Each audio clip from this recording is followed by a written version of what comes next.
2018, I wasn't this man.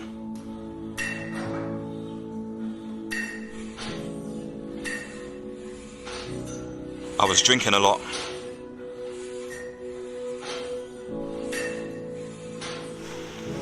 Riddled with anxiety.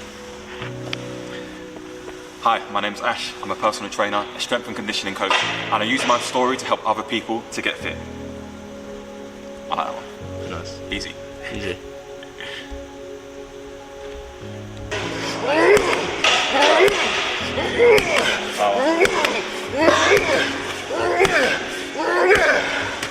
Hey, alright. How much more, man? People see this version now, not what came before. Take me back to 2018. What did a typical day look like for you physically and mentally?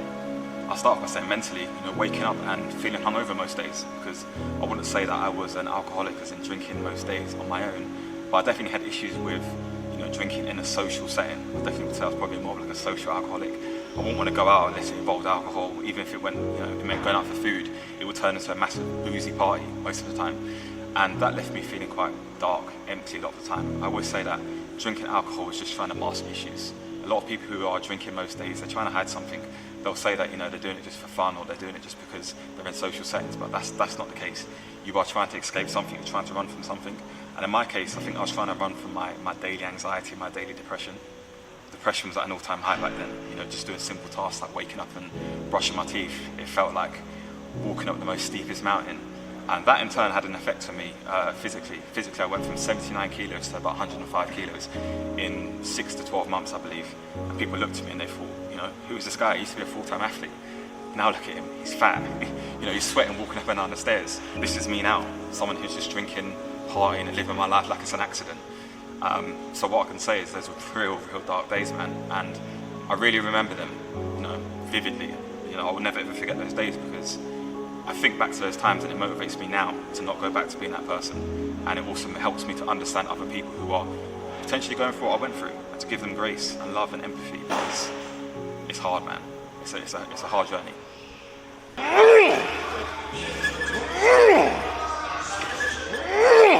Last one. Oh, rest. Good. Only 6, yeah? 3.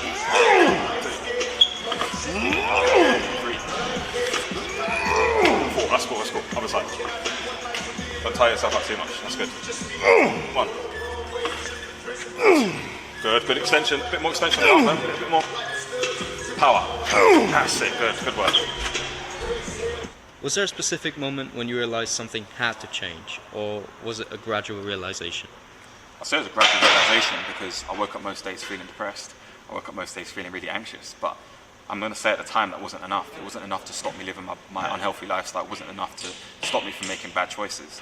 And I think it got to a point in 2018, 2019 maybe, where everything really got to its worst. My mental health got to the apex, and that's when I really realised that I've got to change this. I've got to get back to the old person I used to be. I've got to get back to doing my running, doing my training, because that helped me so much mentally. I tell people that training and fitness isn't all just about looking good in aesthetics. It's about what you can do for your mind. It's about waking up and stacking daily wins. If you go to the gym at 9 o'clock in the morning, I can almost guarantee the rest of your day is going to be better. And I adopted that approach, and I really think that if I didn't get back on the exercise train, I don't know where I'd be now, because like I said, it was a gradual process of my depression slowly but surely getting worse, and every day pushing me further and further away from a sound mind. And I'm just glad in the end that, I'm not gonna lie, exercise probably did save me. Without exercise, I don't know where I would have been.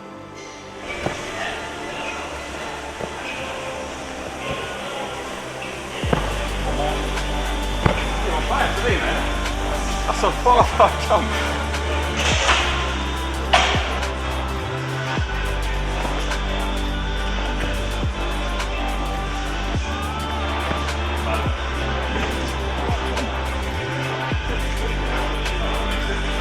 Still quite far, further than the first, I think.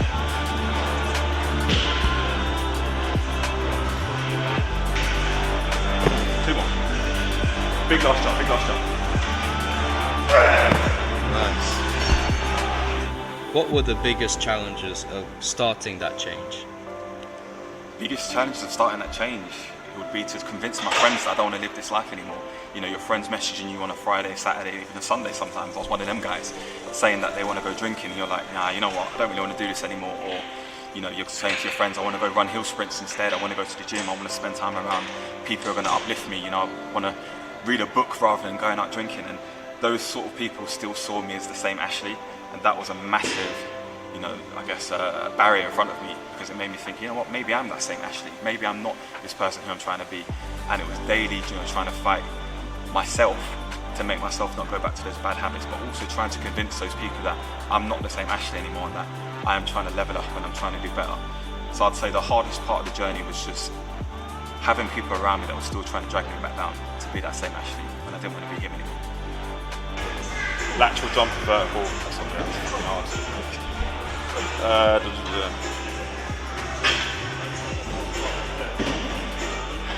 Leg grip. Yeah, let's do plate grip holds.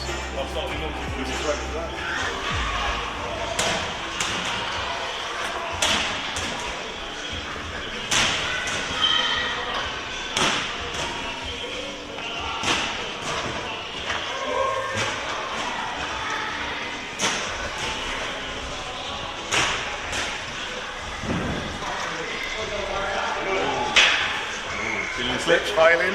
Nope. Oh, Surely not. yeah, I'm just using the fourth at this stage. Oh no. Oh no. Come on, lad. You've let the coach beat you, man. Twice.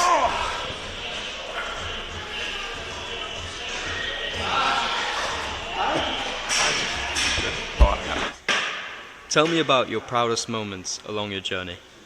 Proudest moments along my journey, people would think I'm going to say, you know, losing all this weight, getting strong in the gym, maybe starting a business on the back end of everything I've been through in my experiences. It's not even that at all. The proudest part of my journey was having friends around me who once lived that same life I lived. You know, these are my same friends who were out drinking and partying with me, who were living a life that was just not conducive for growth at all. And they got up one day and said, you know what, if Ash can do it, I can do it too.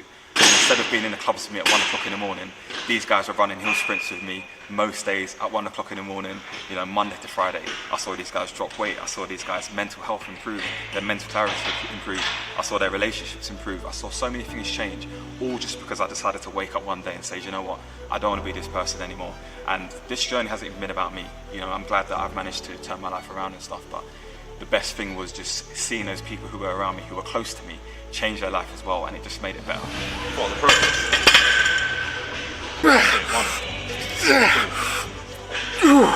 One more.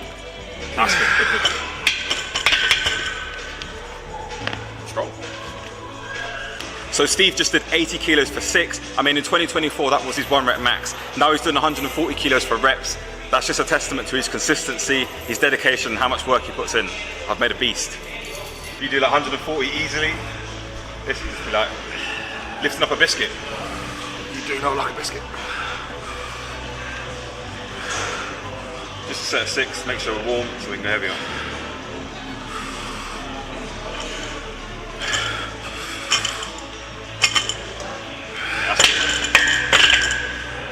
Technically 10 out of 10. Because of your past, is it fair to say that helping your clients overcome these physical and mental obstacles bring an extra layer of fulfillment to your work? Absolutely, because a lot of the clients I've trained, I've been where they've been. You know, I've been overweight. I've been someone who relied on alcohol in social settings. I've been someone who woke up with really bad mental health. I've been someone who, believe it or not, struggled to walk into a gym because I had anxiety of people, you know, thinking people were judging me. So when I train people, I'm not training people from, you know, a textbook. I'm training people from lived experience that I have once been you. And if you stick with the process and you stick with the journey, that you can change whatever you're going through. You can change your alcohol. You can change your alcoholism. You can change your feeling anxiety. You can change your walking into the gym and feeling like you're not enough. You can change your anxiety and depression. And the reason why it brings me such fulfillment is because I can also pour into these people's lives, life experience. It's not just about lifting dumbbells. It's about me training people and showing people that, you know, I once started here and I finished here, and you're going to start here and you probably will surpass me. That brings me so much fulfillment. It's not just about people dropping weight. It's not just about people getting stronger. It's about seeing people's life change and their mentality and mental health change. That's what brings me so much rewards. You keep throwing out eggs as well, so I've got to eat that. Maybe next Saturday.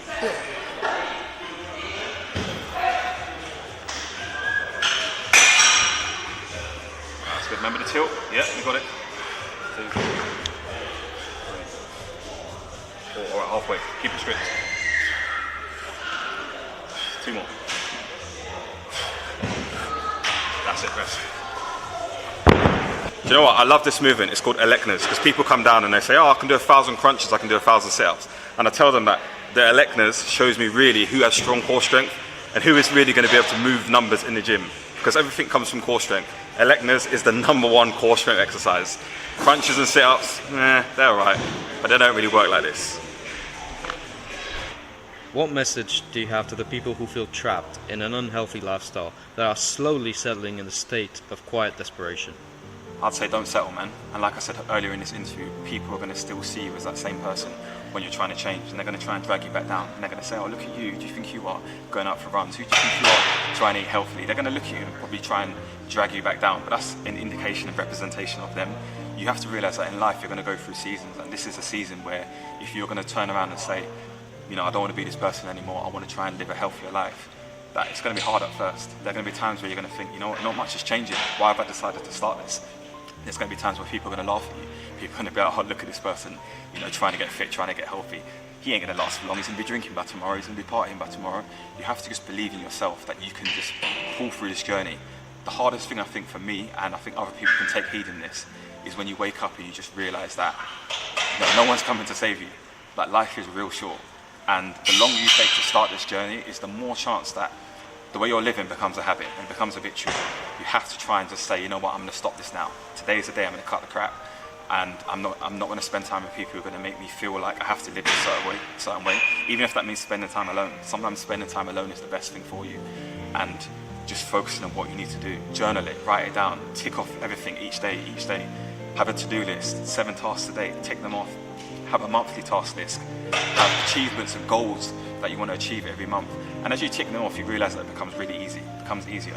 And you will feel a sense of fulfillment and achievement.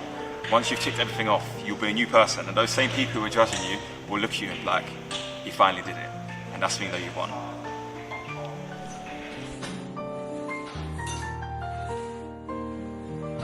It took time, but I got there.